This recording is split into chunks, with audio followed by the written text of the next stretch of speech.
on a dual role. So here software, it acts as a product as well as it acts as a vehicle for carrying the product.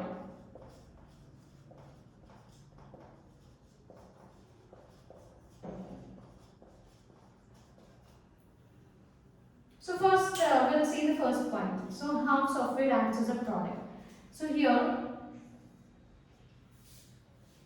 so software acts as a product. So it delivers, as a product it delivers computing potential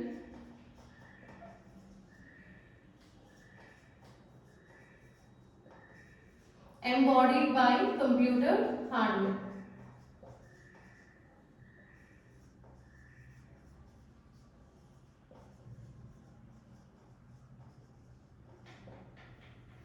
Okay, so here as a product it delivers the computing potential. So complete potential which is required by the hardware. So a best example here is the product. So here software as a product, it resides within. So we can see various examples where the software resides within the hardware or software is embodied by the hardware. So here software, it may reside within mobiles. Right? Mobile is a hardware and software resides within mobiles. And then it operates on mainframe computers also.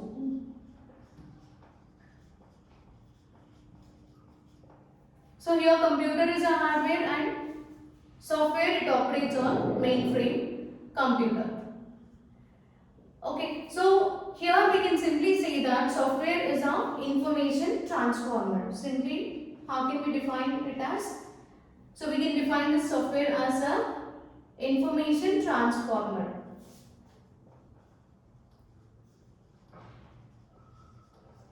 So what kind of information will be transformed here and what are the different operations done by the software as a product? So here producing, information can be produced, managing, maintaining,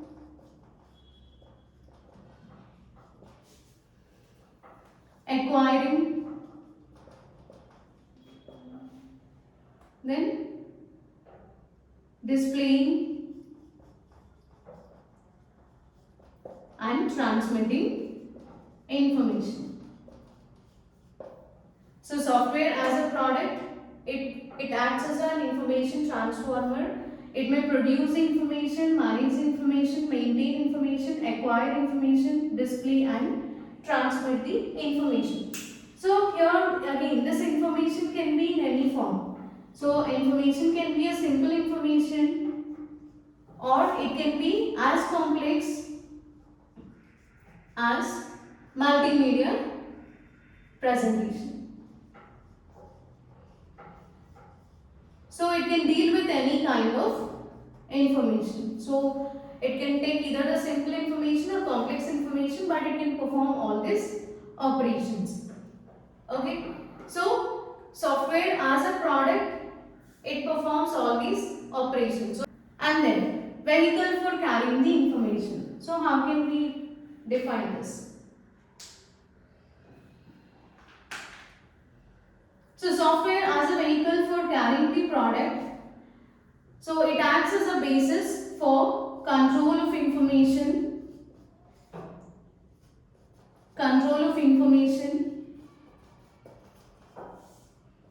and then communication. Again, information is communicated here, and then creation and control of other here creation control of other software programs.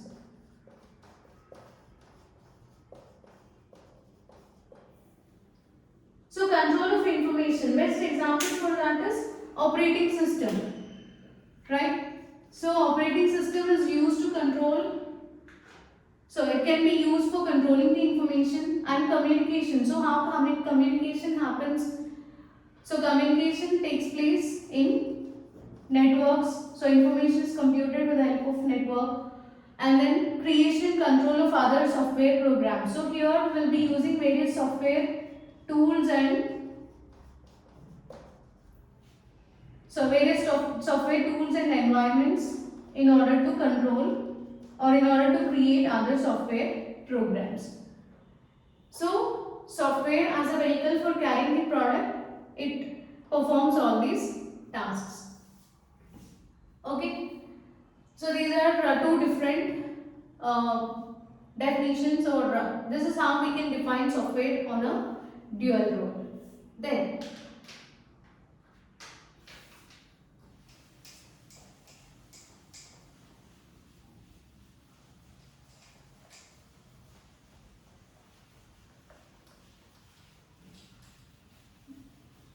so we already defined what is meant by software, right? So here software can be defined as collection of programs or sequence of instructions in order to perform a specific task. Or the main task of software is to produce the desired outcome. Okay, so who will develop this software? So software is developed by the team of software engineers. So software engineer team. And this team is responsible for uh, correcting the failures. So this team should take care of failures or errors in the software, or it is responsible for maintenance, to maintain quality in the software. Okay. So now let us see some characteristics of software.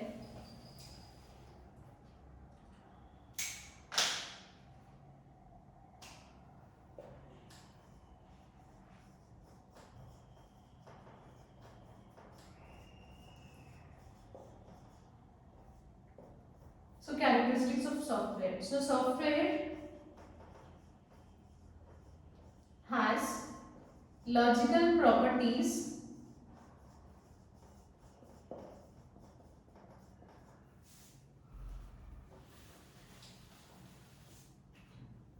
rather than physical.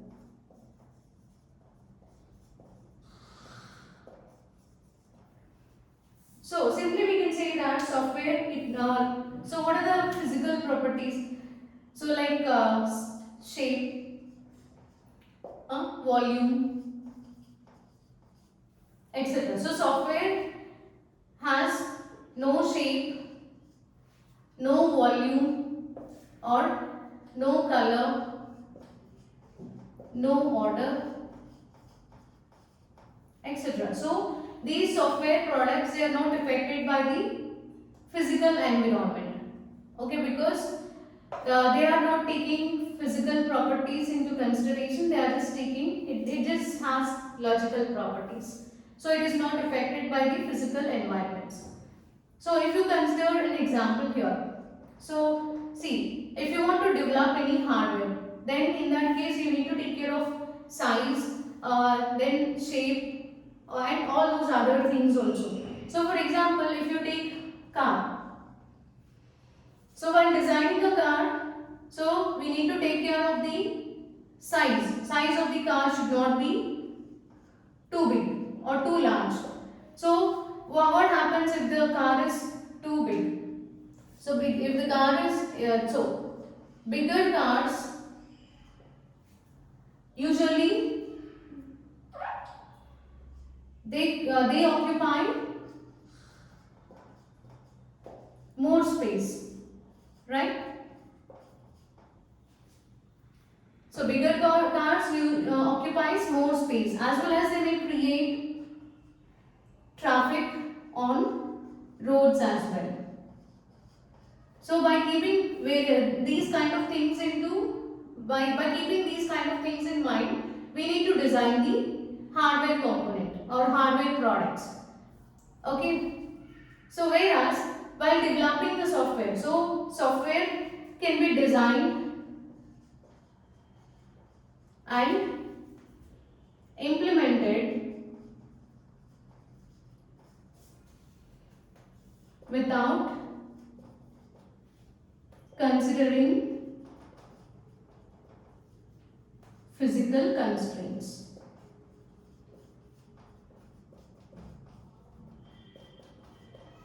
Right? So this is the difference. Okay? So software it is completely based on logical properties rather than physical properties. So it does not have any shape, volume, color, order, etc. And this is the example. And then the second characteristic is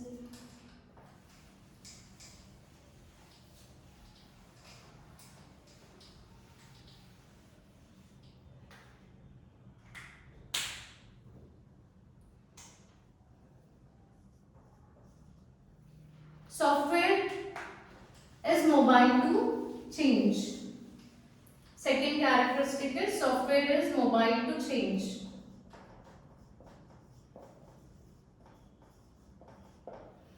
See, so software products they can be, so here the software is too much flexible that these products can be changed very easily. So when changes should be done in software, so based on the changes in the user requirements, changes in requirements of user or because of technological advancements.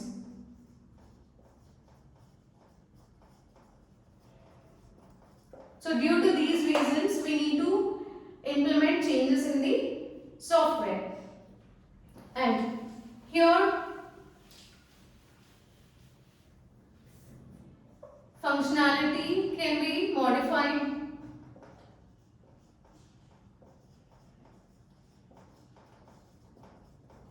So if you want to add new features, even new features can be added.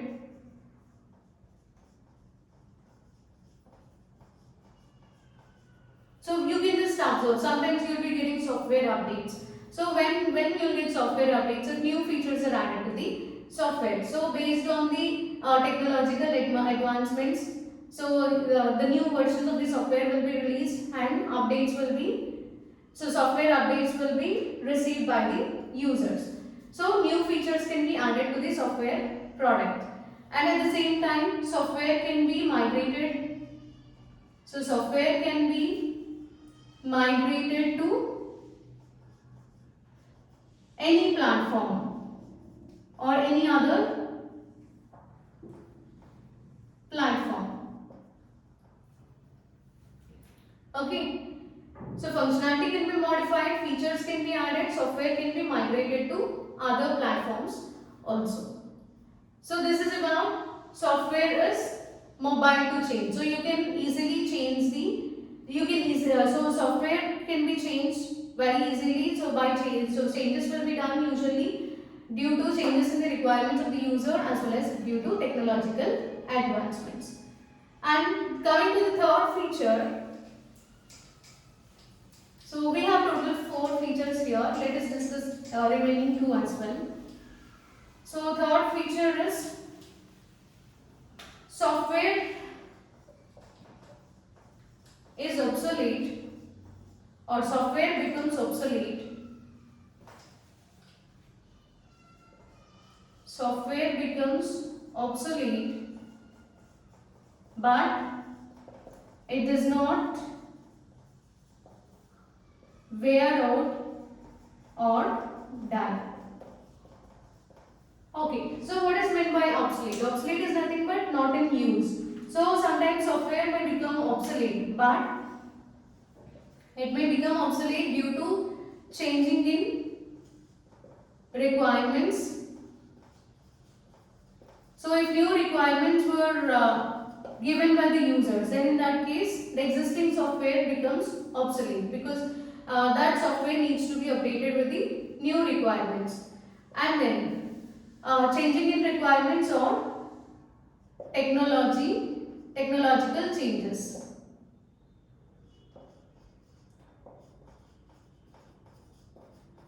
Okay, in both of the cases, in either of the cases, software becomes obsolete, that is not in use, but it does not wear out or die. So if you consider a hardware component, so then damage may occur. Okay, a hardware product, it may either wear out or die, so it remains in working stage only for a few years. After that, there might you can observe damage in the hardware component.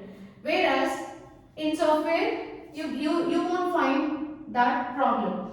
So software doesn't wear out or die because here it does not use physical constraints. So this is the point which we discussed first, right? So it is a logical, so software follows logical properties, or software uses logical properties rather than physical properties. So as it does not use any physical constraints, software does not wear out or die. Okay then. So if there are any defects, so defects, software defects should be corrected and maintained.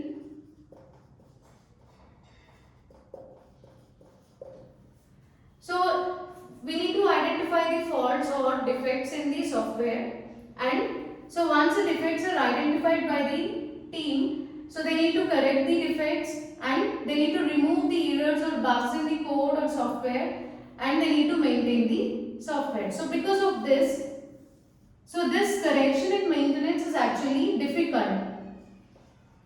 So as it is difficult, software products are software products becomes costly. Okay. So this correction and maintenance of software is very difficult, due to which software became very costly. So this is the third feature or third characteristic of software. Software becomes obsolete or not in use, but it does not wear out or die. Coming to the fourth feature,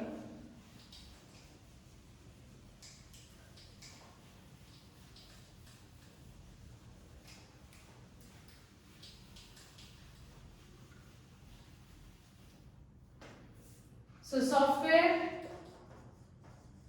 development is a labor intensive task.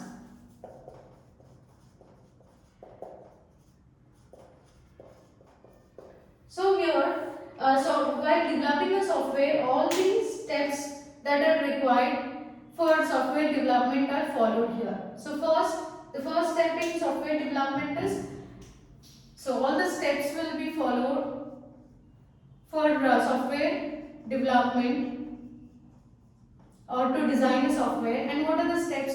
First, all the requirements that are necessary for building a software are gathered. So these requirements, they are gathered from users or customers. This is step 1, right? So once the requirements are gathered, then design and implementation. So design the software and implement the software using any programming language.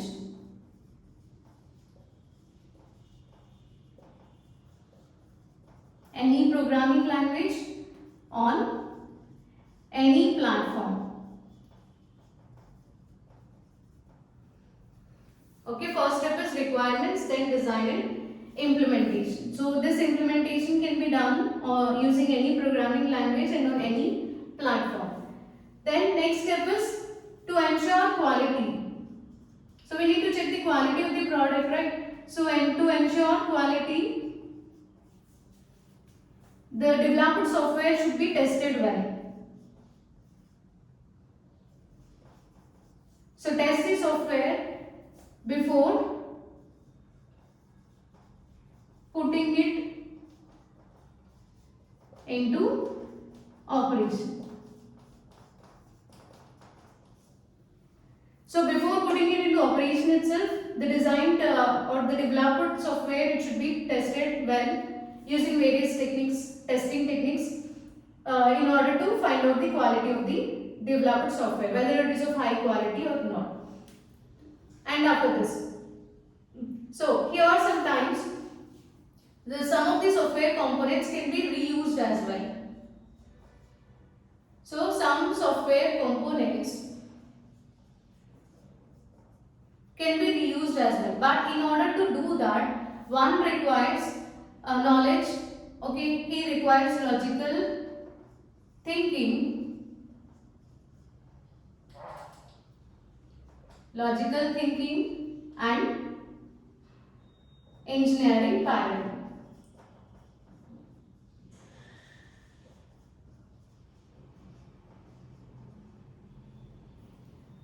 Okay, so by using these two, even some of the software components can even be reused. So simply we can say that software products are very expensive then when compared to these hardware products. Okay, so software products are expensive than hardware products. So these hardware products are developed using classical approach.